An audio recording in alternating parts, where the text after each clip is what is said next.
நடிகர் விஜய் அவர்கள் தன்னுடைய கருத்தியல் எது என்று பாஜகவை மேடையில பேசுகிறார். ஆனால் பாஜகவின் திட்டங்கள் எதையும் அவர் எதிர்ப்பது கிடையாது. விஜய் அவர்கள் இதை பற்றி என்ன சொல்லுகிறார்? இதை எதிர்க்கிறாரா இல்லையா? அதை வரவேற்கிறாரா?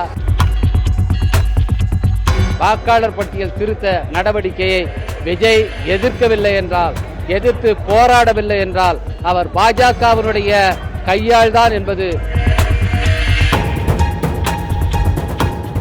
இன்றைக்கு ஆட்சியை பிடிக்கும் கனவிலே இருக்கின்ற நடிகர் விஜய் அவர்கள் தன்னுடைய கருத்தியல் எது என்று பாஜகவை மேடையிலே பேசுகிறார்.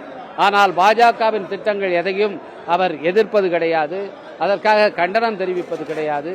இன்றைக்கு இந்த சிறப்பு தீவிர வாக்காளர் பட்டியல் திருத்த நடவடிக்கையும் அனைத்து கட்சிகளும் எதிர்த்து கொண்டிருக்கிற நேரத்தில், இந்தியா முழுவதும் இதற்காக எதிர்ப்பு கிளம்பி இருக்கிற நேரத்தில் விஜய் அவர்கள் இதை பற்றி என்ன சொல்லுகிறார்? இதை எதிர்க்கிறாரா இல்லையா? அதை வரவேற்கிறாரா என்று அவர் விளக்கம் அளிக்க வேண்டும். இன்றைக்கு பாஜக தான் விஜயை இயக்குகிறது என்பது இன்றைக்கு வலுவான ஐயம் மக்கள் மத்தியிலே எழும்பி இருக்கிறது. அதிலும் குறிப்பாக கரூர் சம்பவத்துக்கு பிறகு அது தெளிவாகி இருக்கிறது.